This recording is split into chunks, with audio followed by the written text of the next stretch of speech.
we release this treatment to the perfect law, knowing so certainly that it is done, that we say together, and so it is.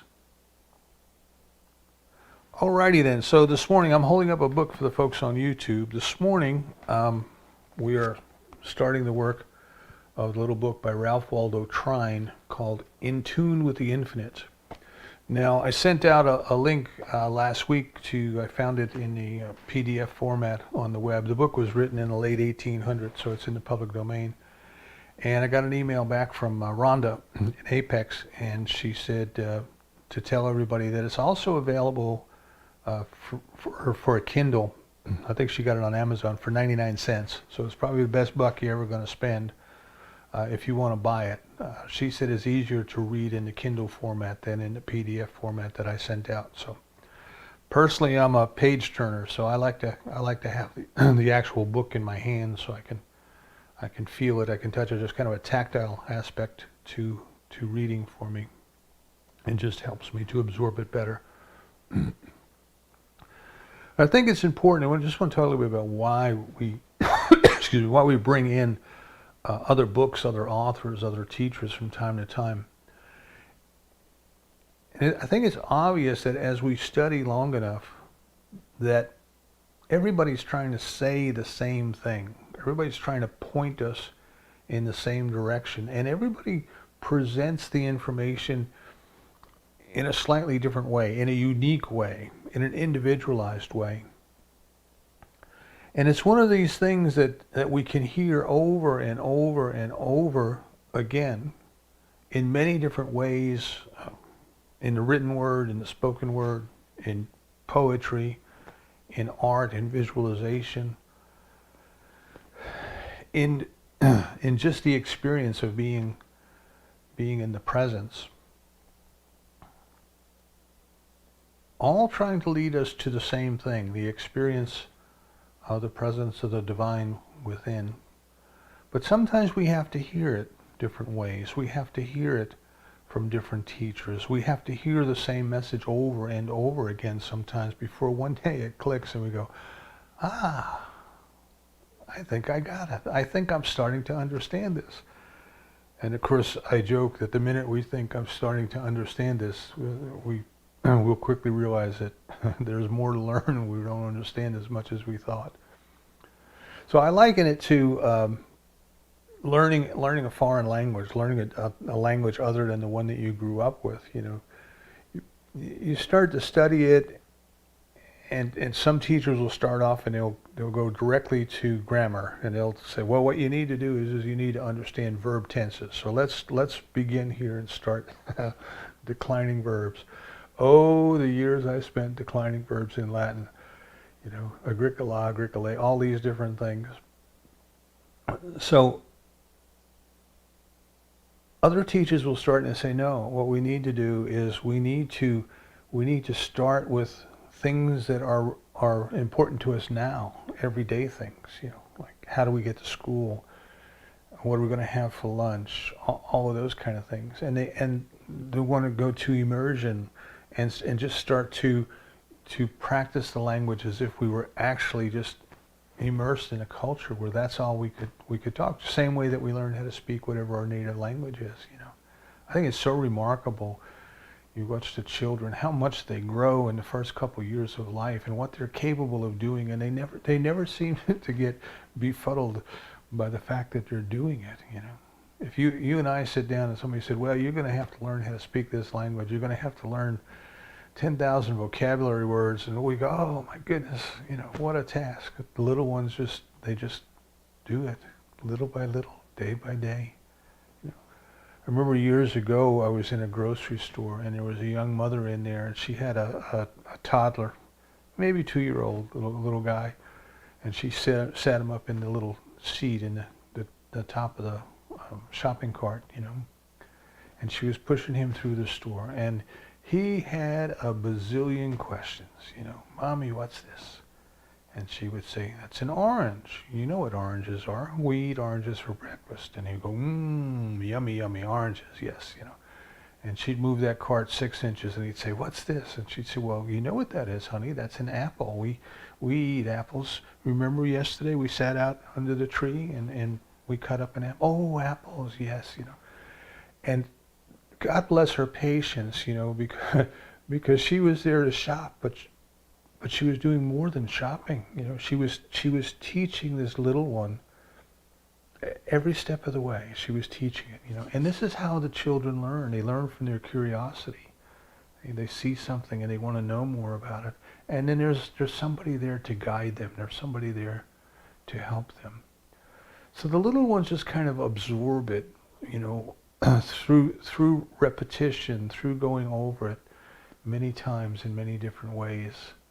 And if we try to learn that as an adult, you know, it becomes difficult. We don't get the language in the rhythm, in the timing of the native speakers. You know, we read it in a book and we maybe hear the voice in our head, in our own voice in our head, and we try to imagine what this word sounds like, and we separate them, you know. So we read this word, and then we read that word, and then we read another word, you know. And then we try to talk to somebody who speaks the language, and everybody says the same thing. They say, "Why does everybody talk so fast?" You know, because in the spoken word, you know, you have to pick up that timing so that you know where the break is, and it's just a momentary break between the syllables and between the words, you know. And for somebody who hasn't trained their ear to that yet, it all just sounds like one big stream of sound, you know. But if we stay with it, if we stay with it and we listen over and over and over again, and if we get somebody who's kind enough to be patient and slow down for us, eventually we get it. See, eventually we get into the rhythm, we get into the pace, and we start to absorb it. And I met a gentleman one time, I think he spoke 7 different languages, he said. And he said that when he was first learning all these different languages, there was a time where he had to pause and translate, you know. So he would hear it in whatever language he was working with at that time, and then he would have to stop, and then he would have to convert it to his native language, and then he would understand it. He said as he grew in experience, that intermediate step of translating went away. He would just hear it in whatever language was being spoken, and he understood it, you see. And what he was saying is, that's when he knew he was starting to get it. That's when he knew he was starting to get it. Up until that point, it was an effort. After that, it became like a second nature to him. So this idea of our spiritual growth and learning new concepts to apply to our spiritual growth is like that. We sometimes have to hear it different ways, different teachers, written, spoken, poetry, visual art. Sometimes we have to have a combination of these things. And if you stop and think about it, if you look at the different traditions of the world, religious traditions, spiritual traditions, they usually have all those bases covered. And so some people need to hear it, some people need to see it, some people need to feel it, some people need to smell it.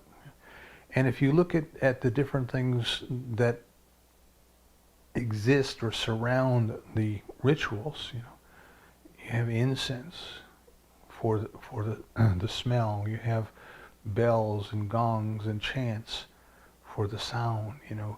You might have flickering candlelight, or you might have light streaming through stained glass windows, you know.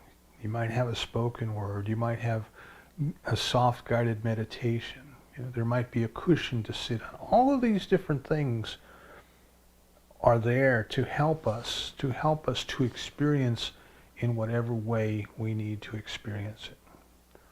So when it comes to the New Thought teaching, for example, Thomas Troward was one of the early teachers. He was from England, and Troward was a judge, and his teaching style was pure logic and reason, you know. if A equals B and B equals C, then A equals C. And he would lay down a major premise and then a minor premise, and he would draw a conclusion. And reading Thomas Troward is kind of like watching a very dull episode of Perry Mason, laboriously going through laying out a case in front of the judge. And some people love Troward, and some people just can't stand Troward. They read Troward and say, "Oh my gosh, I don't know what this guy's talking about. I can't stand it." Emmett Fox came along, and Emmett Fox worked with Troward as his advance man. He would go out and book the speaking venues and things. And his goal was to make Troward's work accessible. And he spoke in very colloquial terms. And some people love Emmett Fox, and other people say, "Oh, this guy's too simple for me," Ernest Holmes, in his approach, he's kind of folksy in his approach, but he wanders into the mystical. If you read enough of Ernest Holmes, there's almost a break where you can see where he goes from relating something important to having some type of an experience where he goes off, and he very frequently would drift off into poetry, because poetry is the language of the mystics. Where ordinary words fail us, the poetry seems to step in. And his brother Fenwick, Ernest's brother Fenwick, was to me entirely different. A very direct teacher, a very simple teacher. Fenwick's book, Being and Becoming, is, I think, one of the finest summaries of what it is that we teach, you see. So each and every teacher brings a certain flavor, a certain uniqueness, a certain appeal to presenting the information that we need for our growth. But it is up to you and I. It is up to us to find the teacher, the method, the ritual, the practice, all those different things that we've been talking about. Each one of us is responsible and accountable. Right? If we don't do it, we suffer the consequences, good or bad, but we experience the consequences. And if we do it, we experience the consequences. But we have to know enough about ourselves in order to say, this is what is getting through to me. This teaching method, this teacher, this way of receiving information, this is what is doing it for me. This is what is helping me to grow. And this is why I like to present different teachers and different teaching styles and different books from time to time. So we all, myself especially, we all get to experience things in a slightly different way. Until one day we go, oh, I think I'm starting to get it. And then, of course, we're not. We've just opened another door is what we've done. So keep that in mind, this journey that we're on, this journey of self-discovery, self with a capital S. Keep in mind that this is a never-ending journey. See, we're going to be doing this forever and ever. We're never, ever going to discover and experience and know all of what God is. But we can and we should discover just a little bit more today. Just a little bit more today than we did yesterday. This is what Dr. Holmes tells us to consider. Is our life today just a little bit better than it was yesterday? Are things moving in the right direction? Are we kind of spiraling upward? Then that's good. That's good. We don't have to have this big leap that occurs overnight. We might have it, but we don't have to have this big leap that occurs overnight where everything is suddenly revealed and cleared to us. Just a little bit more every day. So in this spirit then, I'd like to introduce you, if you haven't already met Ralph Waldo Trine, I'd like to introduce you to some of his ideas and his method of presenting ideas, and encourage you to explore further. Since he wrote so long ago, many of his works are in the public domain. If you just Google Ralph Waldo Trine, you'll come up with several New Thought pages that have different essays that he wrote, different books that he wrote. They're all out there to explore. So check it out. Check it out. Now, in terms of history, just briefly of history, the history of the New Thought movement, where did Trine come from? It's almost like we don't know. It's almost like we don't know. So we can go back and we can say, well, Ernest Holmes was first a divine science minister under Nona Brooks, and Nona Brooks studied with Emma Curtis Hopkins, and Ernest Holmes studied with Emma Curtis Hopkins, and Emma Curtis Hopkins, well, she studied with Mary Baker Eddy, and Mary Baker Eddy, well, she studied with P.P. Quimby. And in the United States, P.P. Quimby is more or less ground zero for New Thought. Almost all the different New Thought teachings, whether it be unity, religious science, divine science, the teachers in AGNT, all of these folks, if you trace them back, you will eventually get to P.P. Quimby. P.P. Quimby seems to be like ground zero. Even William James, the father of psychology in the United States, who wrote The Varieties of Religious Experience, who delivered those lectures at Edinburgh in 1898, I believe it was. His parents studied with, I think it was the Dressers who studied with Quimby. Right? So Quimby seems to be ground zero. And then we have Ralph Waldo Trine, who, as we'll see, I think he writes beautifully. And he's just there. He's just there. And we try to figure, well, where did he come from? He wasn't a preacher. He was a journalist and an author and a philosopher. But this book that he wrote that we're going to go into for the next couple of weeks, he wrote it in 1898. Now his bio on the internet, where everything you have to take with a grain of salt, it says that Trine was greatly influenced by Emmett Fox, and that may be so. But not when he wrote this book in 1898, because Emmett Fox wasn't writing yet. See? So what we want to keep in mind is that in the later part of the 1800s, early part of the 1900s, the way that ideas spread was through a lecture circuit. And Ernest Holmes' mother used to go to the lectures. So what would happen is the speakers would go from town to town, and they would go into a lecture hall, and they would deliver lectures on different topics, and then they would have, a table of books. We, call them backroom sales when we were doing seminars, and they would have a table of books, and you could go buy their book, and maybe they'd sign your book for you. And this is the way that they supported themselves. And people might go out and hear 2 or 3 or 4 lectures, I don't know, on a Saturday night, pick up a couple books and go home.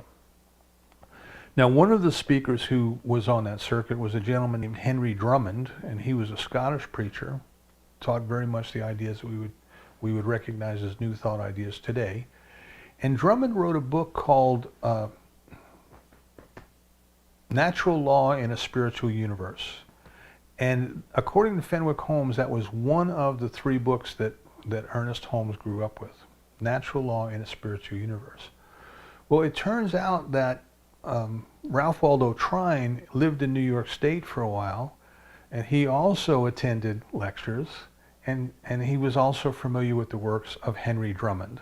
So we might be able to say, well, this is where Trine was influenced. He was influenced from the metaphysical lectures that he heard on this speaker circuit.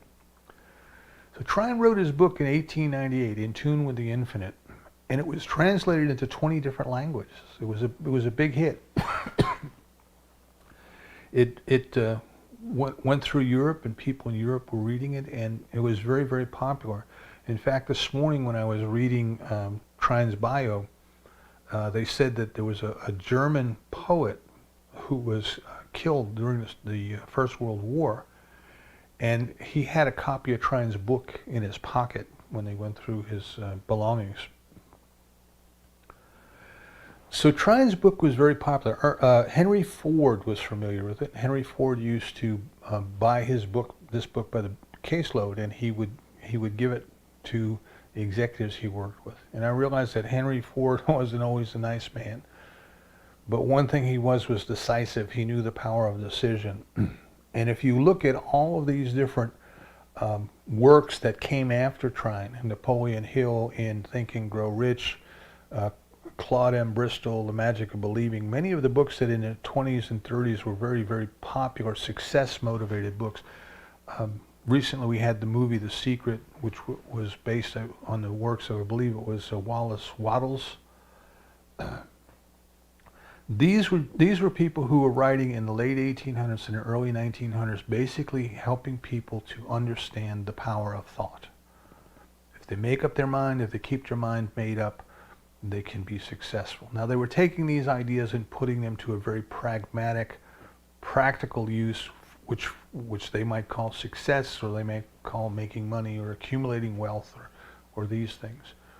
Napoleon Hill said that what he was talking about in his book Think and Grow Rich, that it worked because there was a spiritual law behind it, but he would not go into the spiritual law lest people think he was trying to bring them to a new religion.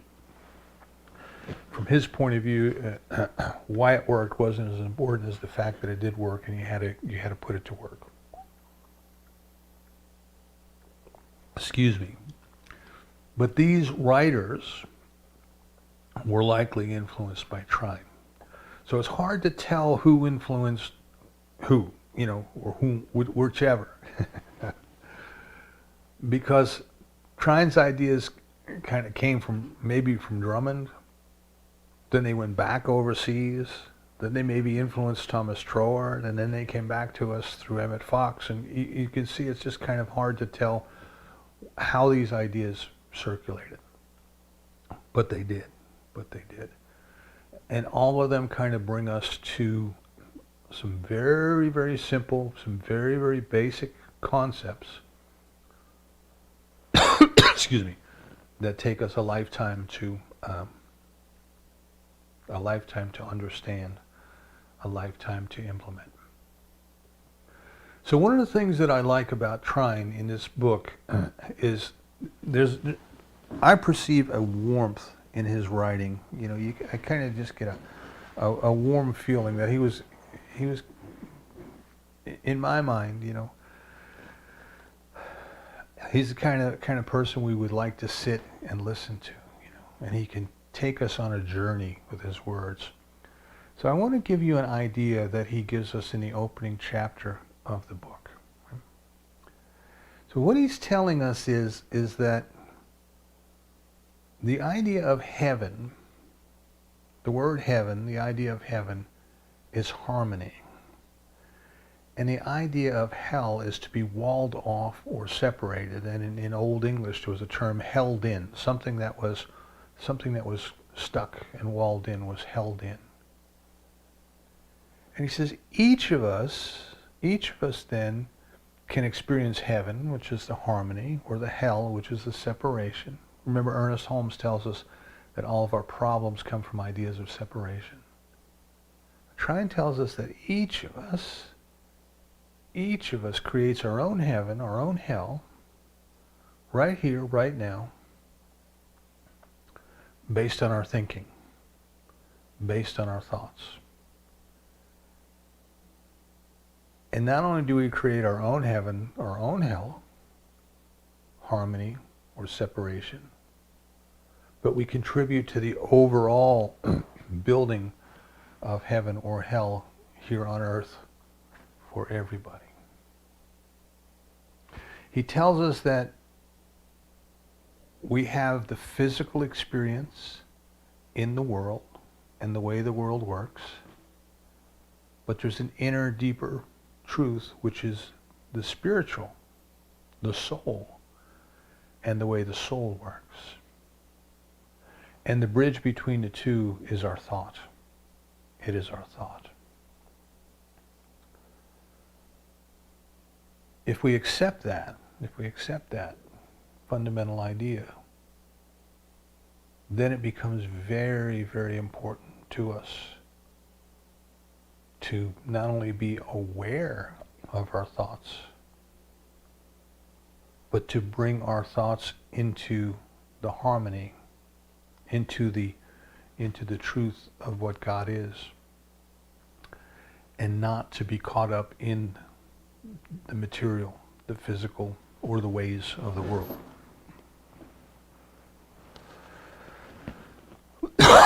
Excuse me.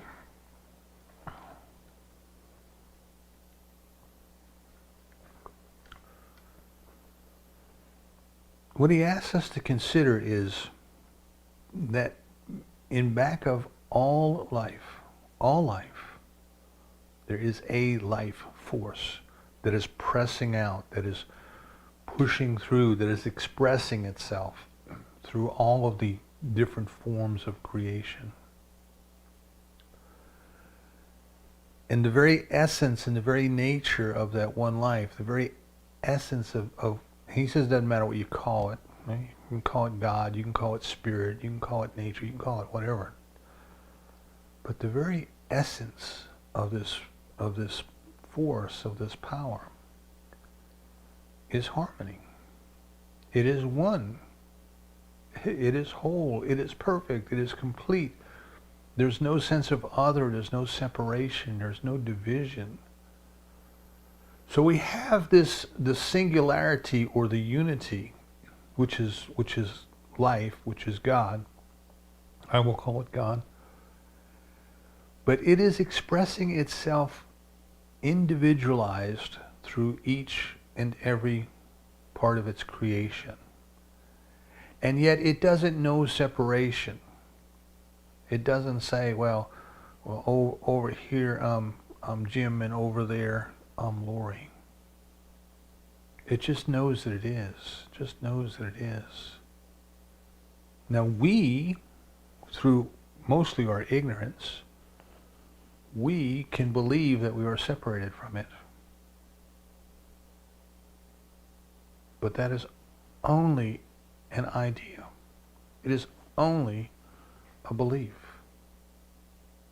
And ideas and beliefs, they can be changed.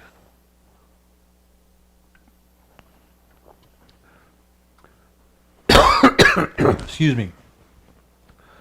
So just like that little child in the grocery store who is asking his mommy over and over again, what is this?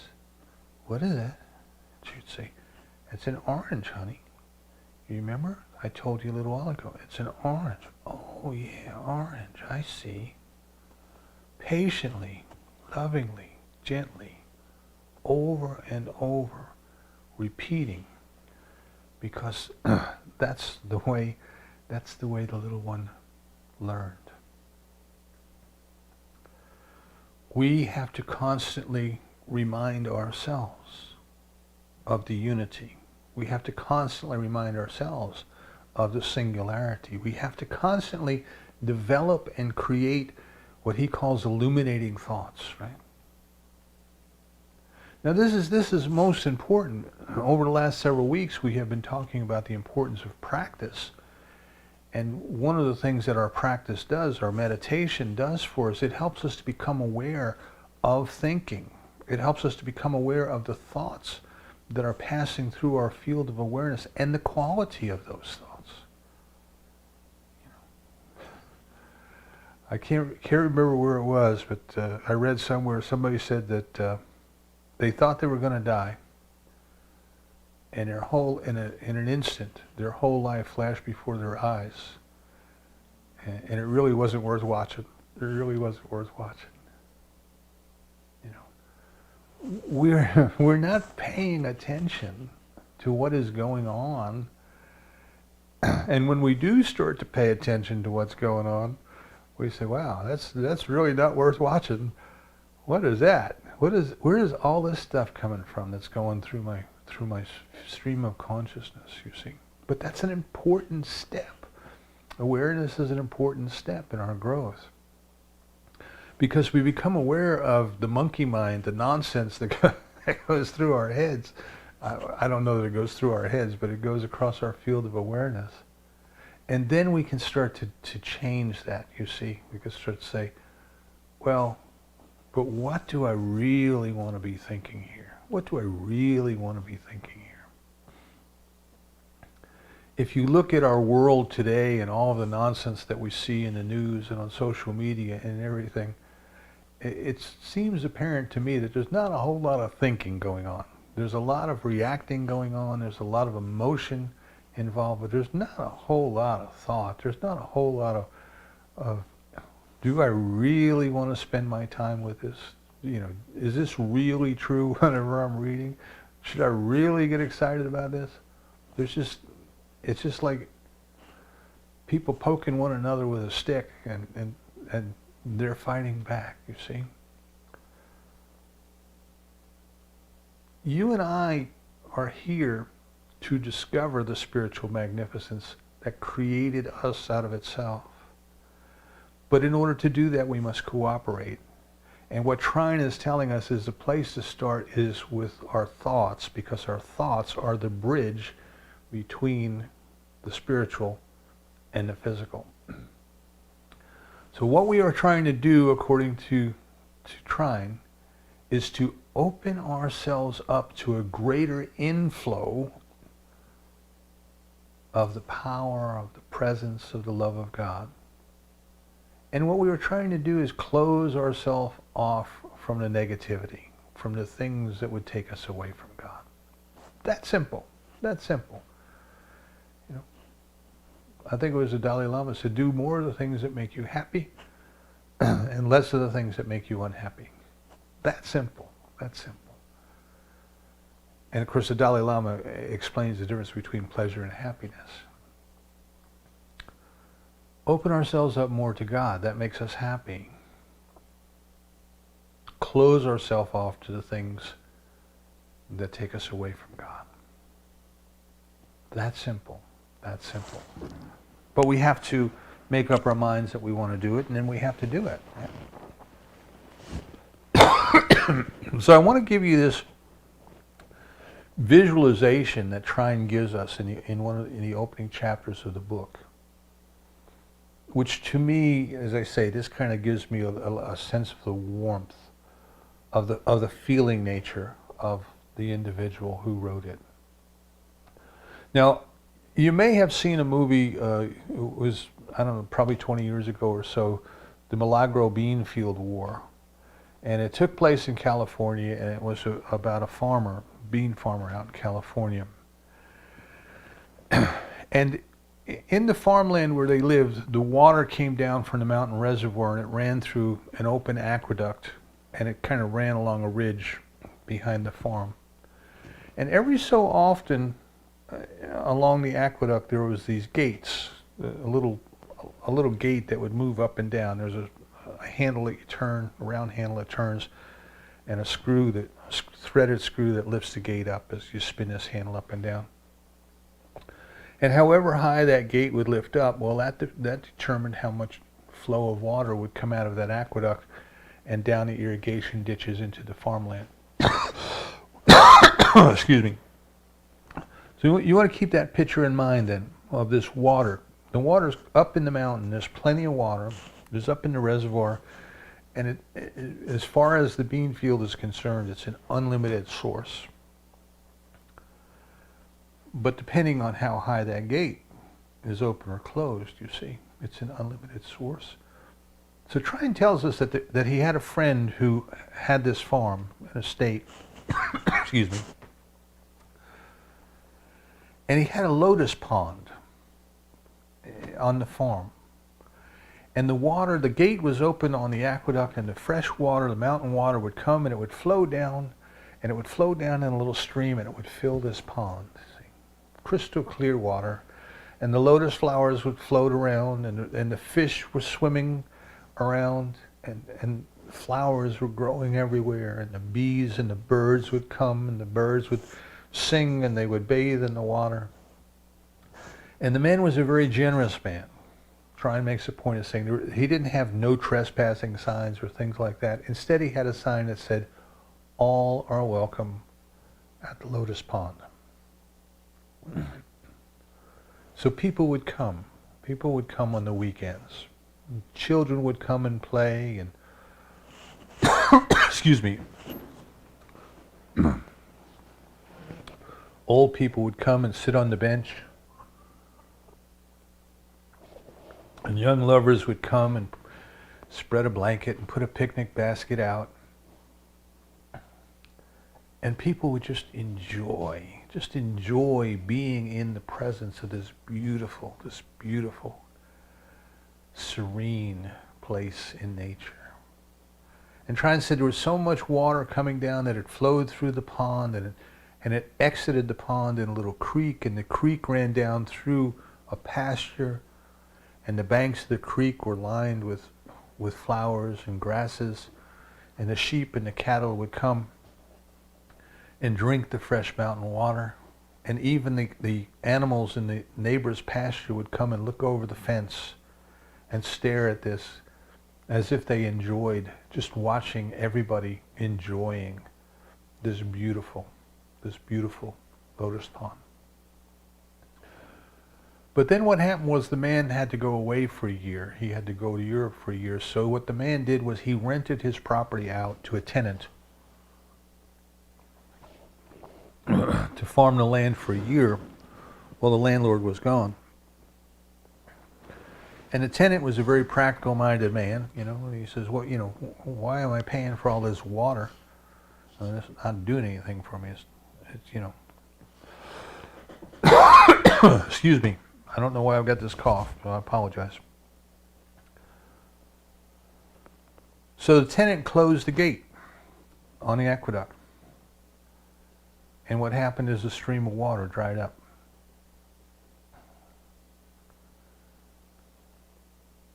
And the flowers started to die, and the vegetation started to rot, and the fish in the pond all started to die. And where it had once been a beautiful, pristine, lush garden, now it was a stinking mess. The birds went away, the bees went away, the little creek that came out of the pond stopped flowing. The sheep and the cattle could no longer get their fresh water. They had to go elsewhere. And what had once been a thriving place where children played, where people came to be with one another, to celebrate one another, it was just a mess. It was a swamp. And Trine asked us to consider what the difference was. And what the difference was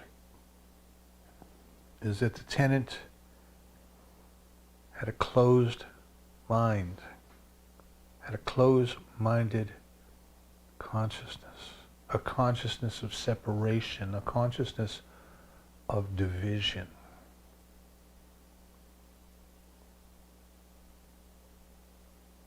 Why should he pay for the water and let other people enjoy the pond?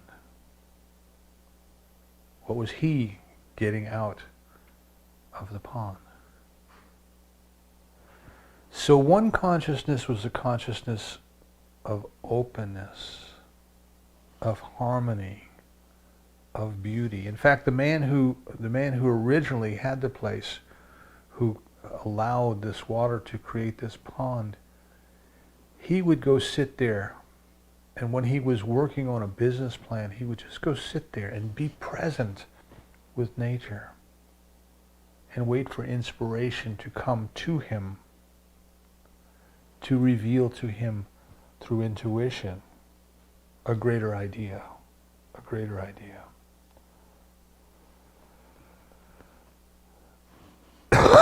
Excuse me. We're used to doing things in the way of the world, as the tenant was. We're used to doing things thinking that we are just purely physical beings. We're used to doing things by the power of will and force and the sweat of our brow and using our strength and all of those things. And what Trine is telling us is there is another way.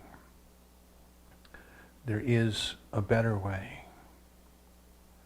This fountainhead represented in the story by the aqueduct, this fountainhead is within each and every one of us. It is the very presence of God. It is the very life force that animates the universe. It is all that there is, willing, ready, and able to be all it can be as us and through us.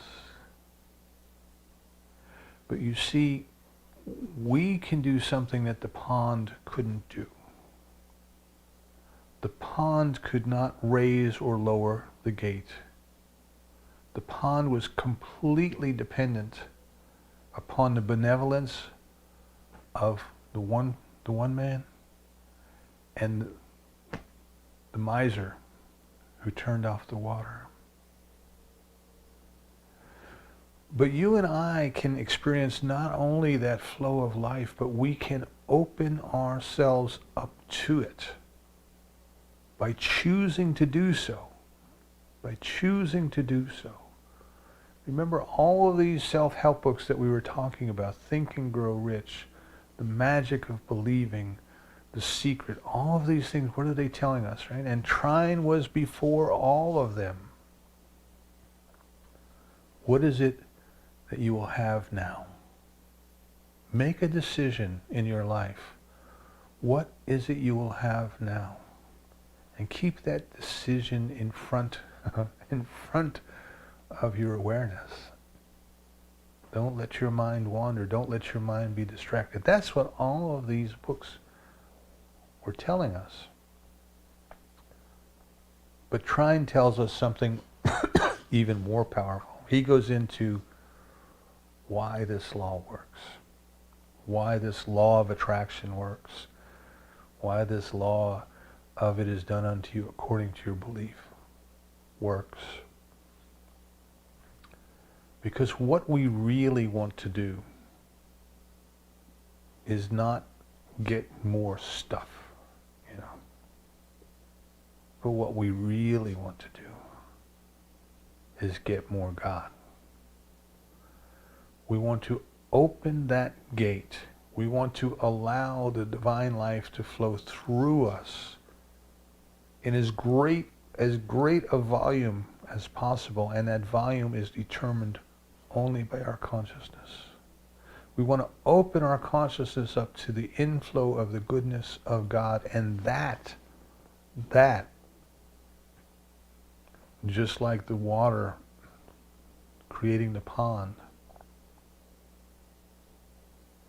that inflow of divine love into and through our lives will bless not only us, but it will flow through us, and it will bless all whom we meet.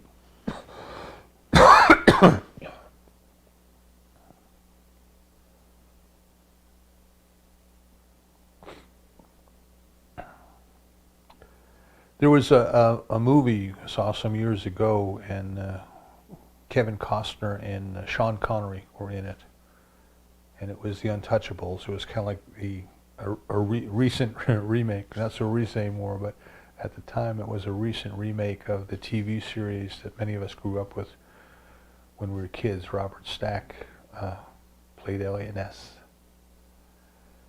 And in the character of the beat cop that Sean Connery was playing, he kept asking Kevin Costner, what are you prepared to do? What are you prepared to do? Kevin Costner would be talking about some problem that they were having with the mob.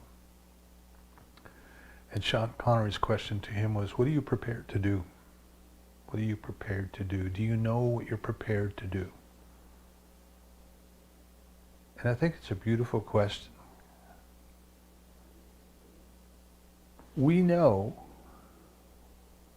we're told, we believe that all of life comes from the same source, and that source is unlimited. That very life that we recognize as ourself is not really a self separated from God. Excuse me. But it's an individualized expression of the divine.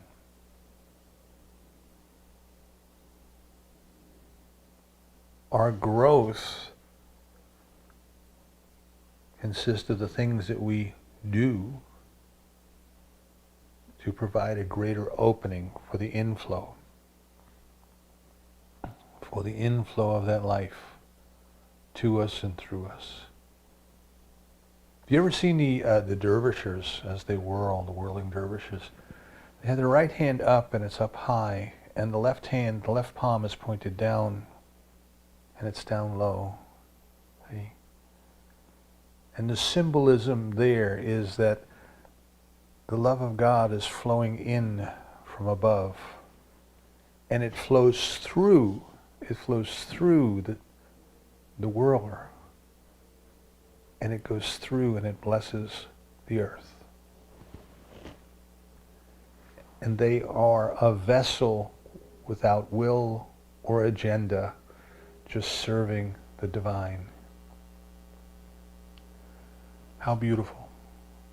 How beautiful. Each and every one of us is that vessel. You see, each and every one of us has the ability, through directing our thought, through our spiritual practice, to receive more of the flow of life. But we also have to create that outlet.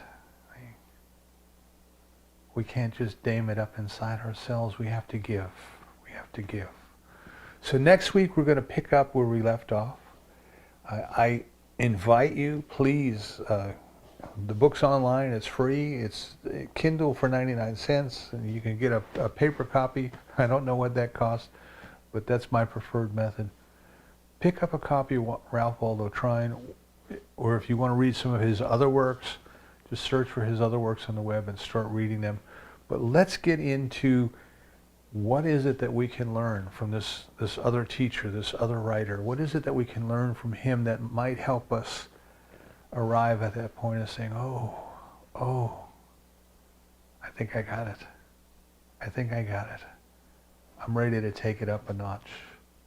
I'm ready to take it another level. Are you prepared to do it? And so it is.